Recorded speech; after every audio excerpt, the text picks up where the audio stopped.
What's up, YouTube? So, 2000, it ain't 11. I think it's a 2007. Should tell.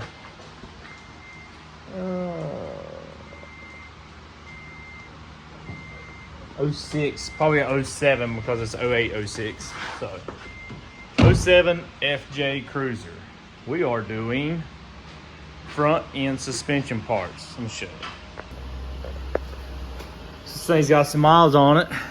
He thinks he's got ball joints bad. So we're replacing, we put a lift on this thing a while back if y'all remember. It's got new shocks. But he wants to replace, I think, upper and lower control arms. So upper and lower control arms. CV axle. It's got a seal bad on, I think it's this side. It's got a seal bad. It's leaking a little bit. So I think he's gonna put new axles. He got both axles on both sides, so might as well put them in while we got them. He can keep these other ones for spares. And then we're doing a wheel bearings. So upper and lower control arms, CV axle, wheel bearings. So let's get to it. All right, I got slack filming, y'all. I done pulled this apart. So pretty much you just take this, take that nut off, hit this, it'll knock it out. Took the nut off of this, run this bolt all the way out. It goes all the way out. It'll hit a couple things, hits this, hits the battery tray, and hit the radiator when you're trying to put it back in. It's best to have two people. Dad stood there and laughed at me instead of helping me. But we got that A-arm put on. Man, camera's dirty. So we got that A-arm put on. Man, this thing's built nice. Like he done good buying these. So we're gonna finish putting this A-arm back on, get it put back in here and everything, and then we'll start working on the lower A-arm. Might run into the issue here. These are like egg shaped. They're for your caster and camber adjustments. I think his were stuck in the bushings. I don't know. We'll see what happens. I sprayed some stuff on them. We're gonna try to get them out. And I guess Chris paused that. I'm gonna try to get those out without breaking them. They don't look rusty, so I don't know. We're gonna spray some more PV Blaster in there. Try to get that one out, get that one out. And then we gotta do the wheel bearing. On these, the wheel bearing is these 4 bolts.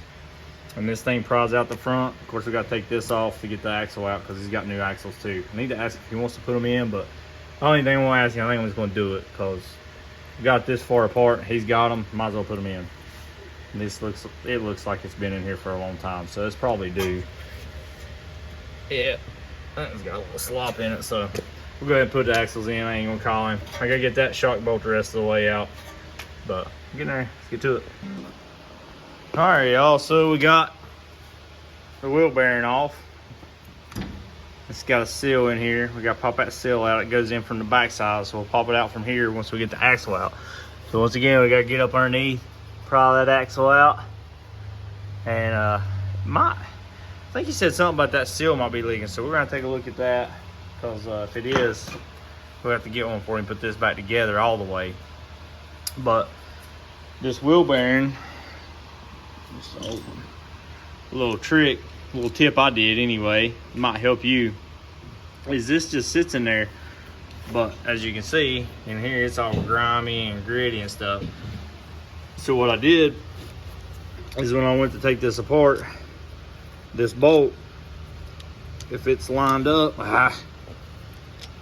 sucks only having one hand sometimes like this,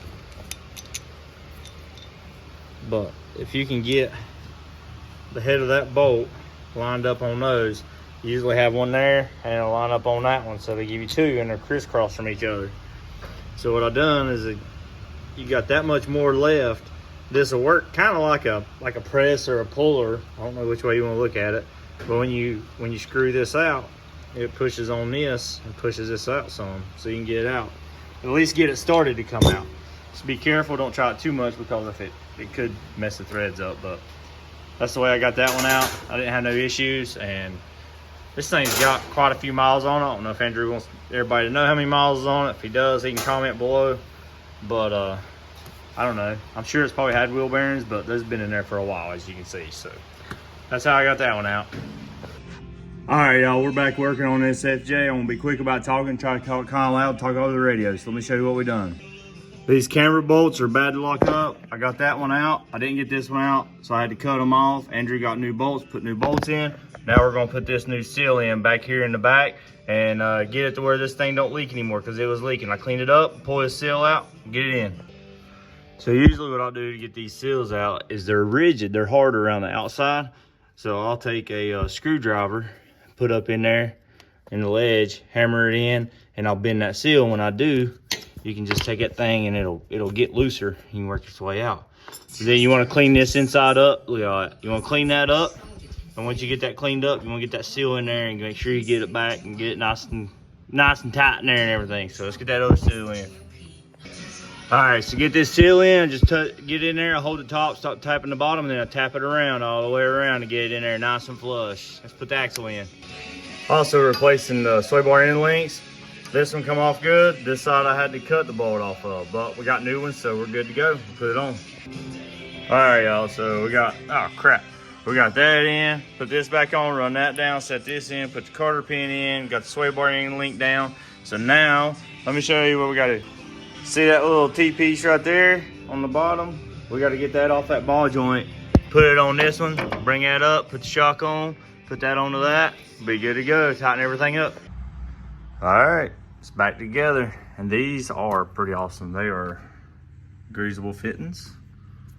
Pretty neat. I didn't think they were, but we took that off just to try it. We could have put it back on if it would have come unglued, but it's a rubber fitting. Tight. Ball joint's tight on the bottom, axle's in, tight, Carter pins in. All the little pins, make sure you go back over everything and tighten it.